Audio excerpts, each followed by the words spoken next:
Hey everyone, it's Julian. Today I'm going to be showing you how to make music like Bicep. I have this project file here.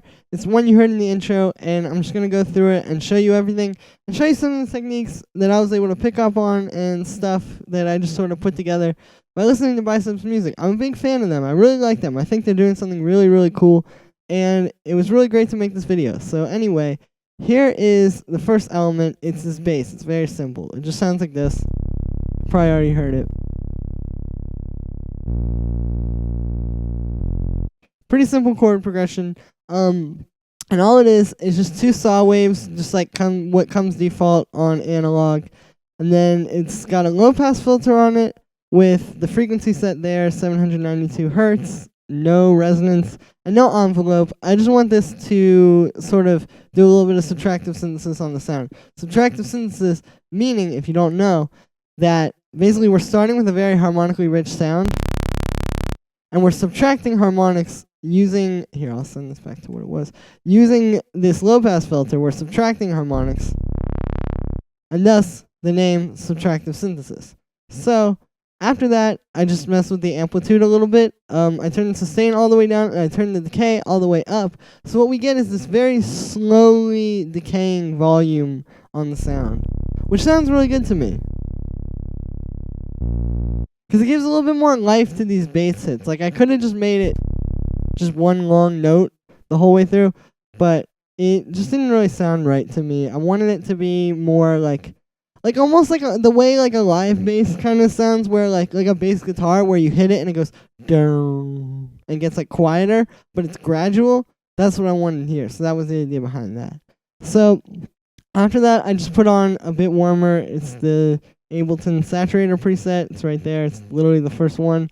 And this, you don't really need to do this kind of stuff, but it does help because, like, a big part of this kind of music is the fact that it sounds like it's very, like, sort of, like, I don't want to say it sounds like it's on a tape, but it's very, like, yeah, it's got a lot of kind of, like, tape and, like, sort of analog aspect to it, I guess, which is achieved through saturation and light distortion, and among many other things, of course. But this is one of the great ways to do it. So putting this on a lot of your elements will just like make your track overall sound more like what you're going for. So that's the bass. The next thing is this synth ARP that I made, which sounds like this. And it's pretty simple. As far as the notes go, it's just this ARP in F minor. It's just those notes. They're literally just all part of like F minor. It's very simple. But I've spread them across the octaves to make it a little bit more interesting. Like if this was all in the same octave, I don't think it would be quite as cool.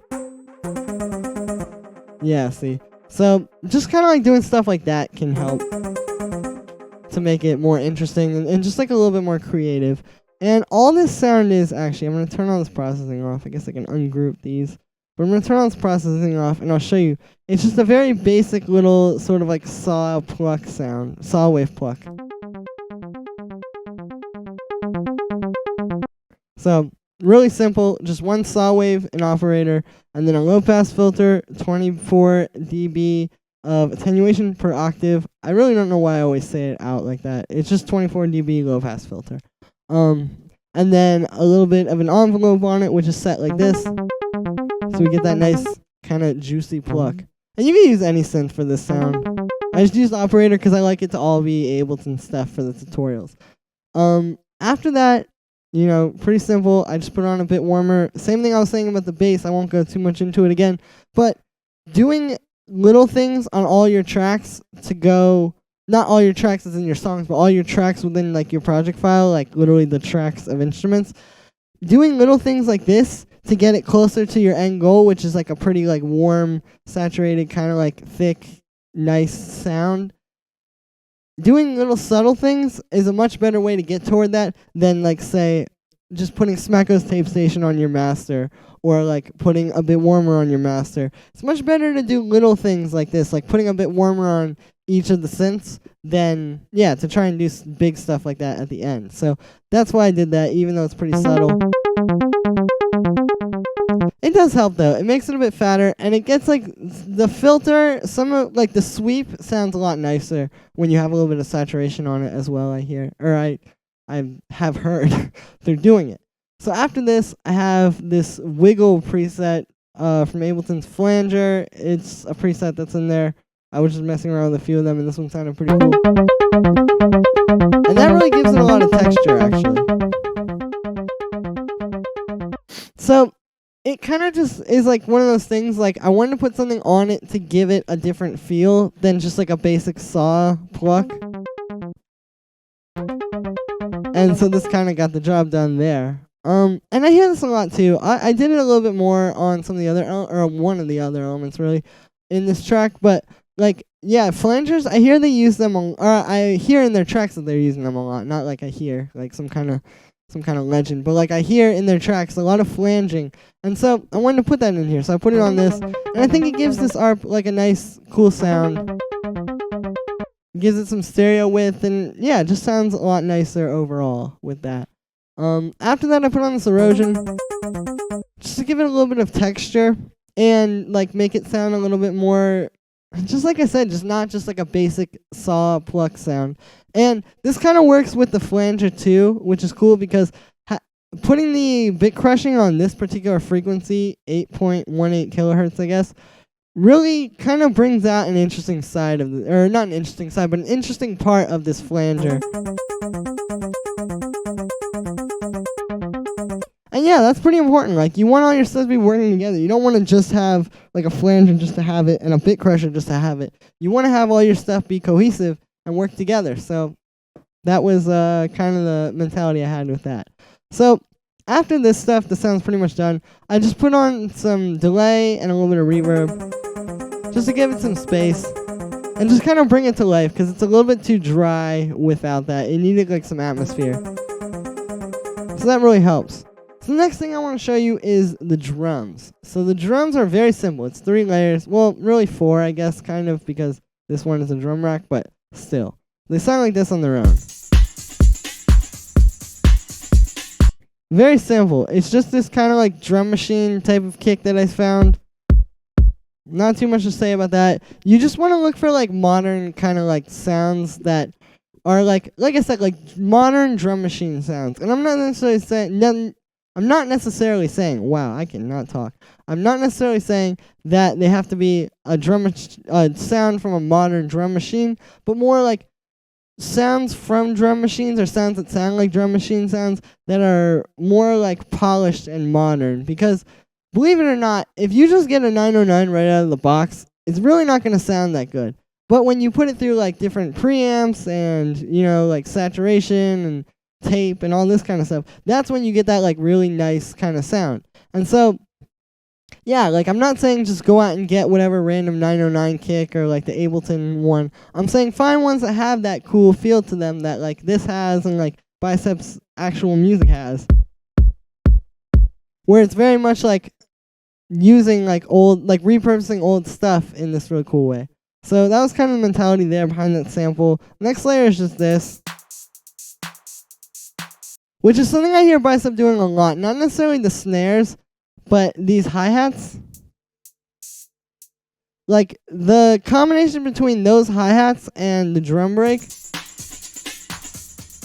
is very important. I hear them doing this a lot. And it's a reference to old rave music because they were doing that a lot. They would have like the 808 hi-hats and then a drum break. But they do it very well in their music, especially for, like I said, like a modern thing that doesn't just sound entirely like the 90s. So what this is Lego Velt's Smacko's 808 simulator, which is just a drum rack, I think. Yeah, it's a drum rack. Yeah, see, there we go. That he put out. It's on his website. I'll put the link in the description. You can just copy it. It's free. It's a very, very nice 808. It's like really, really well recorded. It's just everything about it is like very professional. And it goes with what I was saying about the kick. This is like a classic drum machine, but it sounds very modern here because it has like certain characteristics to it that modern music, I guess, has. And that's what you really want to be looking out for. So that's pretty much that, though. Not really too much to say. Last thing I want to talk about is drum breaks. So mine sounds like this. And drum breaks are used a lot by Bicep because they do a lot of, they're like really trying to invoke that like 90s rave kind of vibe. And nothing really says 90s rave more than like Hoover synths and drum breaks. So what it is like, if you don't know a drum break, it's like a part from a song, typically like old like 60s and 70s and a little bit 80s, kind of like funk and soul records would have these a lot. James Brown is very famous for them. The Winstons, Amen Brother, Lynn Collins, Think. Trying to think of more. This particular one, the source isn't on the sample from the source I got it from, but I know this is from a James Brown track. I can't think of which one off the top of my head right now, though. But yeah, so like using drum breaks like this is a really cool way to get that kind of Bicep feel and like do what they do, which is invoke, like I said, like 90s and like 80s and 2000s kind of rave music. So that's what I did here. I took this drum break. I'll show you. It was already kind of chopped up in the original sample. But obviously, I kind of took it in a different direction. So, like, the way you chop these up is you want to think in segments. So, don't think like, okay, I'm going to copy and paste the snare here. Think like, okay, I'm going to take this chunk and copy that over, for example. And what you're doing is, like, you're trying to put together the different chunks in, like, different places. So, like, maybe I'll grab, like, this bit. Okay, let's say I'll put that there. And then I'll take like this chunk and I'll stretch it out here. And like you can see how this could kind of go on forever as well. It's like one of those things that's really kind of endless. So that's like a pretty good way to work with it. And it's cool with Ableton too because you can just do that in the arrangement view. But yeah, that's kind of like the method you want to take there. Now, as far as processing goes, all I did is I just put on this metallic flanger preset. And this is what I was saying. I used the flanger again on this thing in this project file. You know, I was listening to like tracks like Biceps, like Glue. They use a really good drum break in there. And what I noticed they do very well is they take drum breaks and give them like new, more like modern, cool textures. So it isn't exactly like Jungle, where Jungle was very like just take the drum break, you know, put it in there, chop it up, and do your thing. They like, it's a little bit more sort of calculated, I guess. It's a little bit more like just sort of trying to, like I said, like make your own cool sounds out of old stuff. So I use this flanger to sort of do that. It gives it a cool texture, and it just makes it sound like more interesting. When you hear it, it grabs your ear because you're like, oh, you know, it doesn't just sound like the loop that is straight out of the sample pack. It's got something to it. So before I make even less sense, I think I'm going to move on next to the vocals. And so the vocals are interesting because there's a cool effect here that Bicep uses a lot that I do want to talk about, and I want to show you how to make one. But yeah, the vocals sound like this on their own. Very simple, actually, to be honest.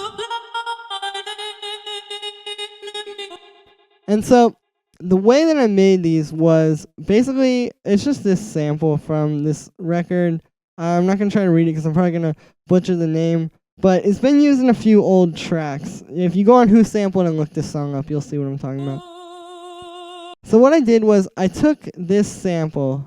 The sample sounds like this originally.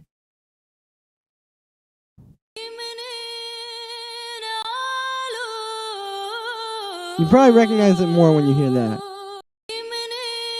So what I did was I reversed it, and I'm pretty sure after that I warped it.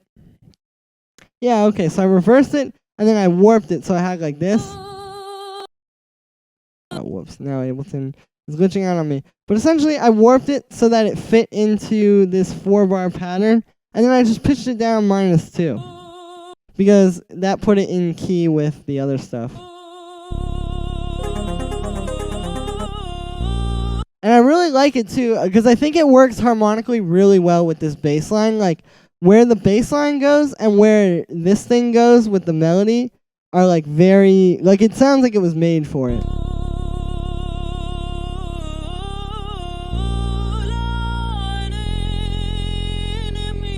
I guess that last note gets a little bit weird, but it does sound pretty cool, and it's a little bit more obscured because of the effect, which I'm about to show you. So that's really how I made the vocals. It's really not that crazy, but kind of like the two main sources I've noticed Bicep take their vocal samples from are like old, well, really like three, like old like rave tracks from the late 80s and the 90s, like old disco records, like, you know, like very popular ones would be like Lolita, Holloway, Love Sensation, like things like that, like acapellas from like disco records, and then stuff like this, like older, sort of more obscure music that's usually from like different places that people aren't as familiar with. And yeah, those are kind of like the main sources for vocals. So I would just get to digging like on YouTube playlists of those three things, and you really should find something. This really didn't take me too long to find. But yeah, so about this cool effect I've been talking about. So what is it? So the effect that I'm talking about is called a trance gate, and it sounds like this.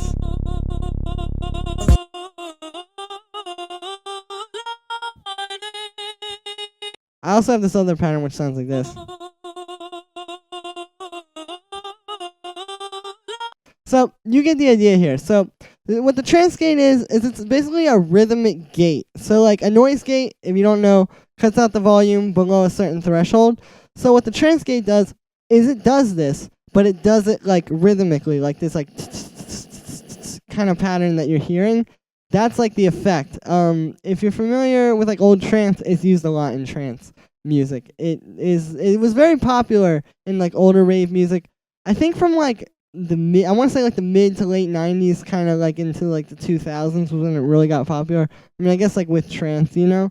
And it's really not that hard of an effect to recreate. The way that I made mine was I took like a blank operator patch. It doesn't matter what note you play. And what I did was I put in these notes, these little staccato notes. It's important that they don't touch each other because that's where you get the rhythm from. If they just touch each other, then you don't hear the rhythm as much in the sample. And so what I did was I put in these little rhythms. This one looks like this. And then what I did was I put a gate on the vocal sample, and I sidechained it. So to sidechain it, you click this little arrow. It'll be gray when you get a gate on here. You press the sidechain button, and then you do the audio from this thing. And then what you do is you mute this thing, because you don't want it playing on top of everything. So you mute it, and then what you'll get is you'll get the trance gate effect. And you can mess with the threshold is like where the effect, like that's like sort of the amount. But to be honest with you, you really don't need to mess with it. Like, this is the default threshold setting, as is right now, and it's perfectly fine. And, well, I just noticed I might be clipping a little bit, but I think it's because I turned the vocal sample way up, so, yeah. But, this effect is used a lot by Bicep. If you listen to their track Rain on their, I think it was their last album, the self-titled album, it sounds like you can hear this a lot on there. It's done all over. It's done a lot on vocal samples. They do it sometimes on synths. Like, you could put this same thing on, like, the ARP, for example, and it would work. They do it sometimes on synths. Yeah, so you can hear that in there. They do it sometimes on synths. They do it, like, on all kinds of things. You can even do it, like, on drums sometimes. It was very popular on pad sounds. In trance music, I know, like, they have, like, the big pads that play all, like, the happy chords, and they're, like, all that kind of stuff. But I just put it on the vocals here. And, yeah, it's, like, a really cool effect. Now, you may know that you can get, like, other ones. Like, there are, like, 1,000,001 different trance gate VSTs, and a lot of them are free, and a lot of them, like, you can just download. It's pretty cool. But there's, like, a few problems with these. I actually have one, and I'll show you. And some of the problems I have with these, well, in particular, like this one, and why I wanted to do this with the Ableton stuff, and why it actually is kind of better to do it with the Ableton stuff, to be honest with you, is because, like with this, if you listen, if I hit stop and play a bunch of times, you see this thing isn't restarting. What it's doing is it just keeps playing through, and then wherever you catch it is kind of just where it plays. I didn't like that because I wanted it to be able to be the same rhythm every time. So by doing that with this thing, you get that effect. I also just didn't like this because, like, you can't edit how long the notes are. You might be able to. Don't quote me on that one. But it's just so much easier to just go in here and make the sort of stabs, I guess, or the notes as long as you want them to be. instead of like having to fumble with this thing. And I don't know, it just is a little bit easier to do it this way. So yeah, that's really how I did that. After the whole like trance gate thing, all I really put on here was just a reverb and a delay. And you might be going, wow, why did you put the delay after the reverb? Because usually you would want to put reverb after the delay because you don't want to delay your reverb. You want to put reverb on your delay. But the reason why I put the delay after is because this is such a rhythmic sound, and it's so like kind of like that 16th notes like kind of rhythm that I wanted to just emphasize that with the delay. So that's why I have the 16th note delay, and it's like a very small dry wet as well, so it's not like such a terrible sound having the reverb go into it. But it just really helps to make it like more rhythmic and just sort of go with that thing. So anyway, guys, that's really it for today. I mean, the main things I want you to take away from this are like, you want to always be thinking about, like, the mindset is like looking backward but moving forward, which I did not come up with that. That was the name of this thing that I watched about Fortet on YouTube, but it's very good, so I'm going to use it here because it's really, really relevant here. It's like, that's what they're doing. They're looking back to like old rave music and old like dance music and like using that as a reference point to move forward to the future of all of those sounds, I guess. So that's really what you want to think about here. It's just like using sounds that invoke like an older kind of vibe, but with a very modern twist to them that feels fresh and new. And yeah, like I said, that's it for today, guys. You can download this project file in the description. So if you want the Trance gate, you could just like save these two things as like a, I don't know, like in your user library or something, or you can definitely like just go in here and look at this and figure out how to do it. And yeah, like I said, that's it for today, guys. Like this video, subscribe, share the video if you want to, comment, let me know what you think. Check out my sample packs, check out my social media, and I will see you guys again tomorrow for another tutorial.